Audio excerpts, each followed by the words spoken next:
Whole narrative that Christians say about trans people that you should stay how God made you is complete BS. As someone who used to be a Christian and believed this mentality, I basically was like an ostrich with its head stuck in the sand, walking around like this. No, no, no, no, no, no, no. I don't want to hear. I don't want to know. It's not true. And that's what these Christians are continuing to do. I know it because I did it. Because here's the facts. 1.7% of all births are people who do not conform to either male or female genders. Basically, they're intersex, also known as hermaphrodites. And that's how they were born, with either both genitalia or with one main genitalia. However, they have different chromosomes. And according to you, God made them that way. Does God make mistakes? Of course. If you believe in God, you must admit that God makes mistakes. Children that are born with Down syndrome, cerebral palsy, missing complete organs. And like this commenter says, born deaf or born blind. And what do we do when those kids are born not the way they're supposed to be? We fix it.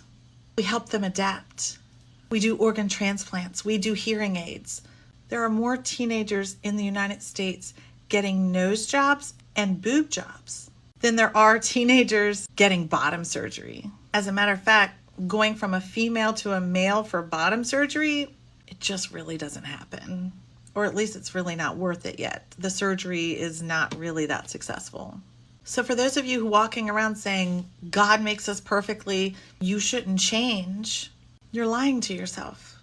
My first daughter had Down syndrome and was missing her esophagus, and she ended up being a stillborn.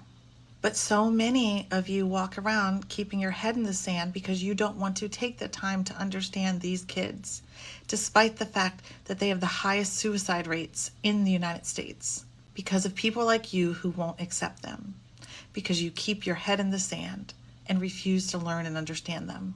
I used to have my head in the sand too. Life feels safer when you think that you have all the answers. But to say that God makes children perfect or that children are born perfectly made, it's 100% false.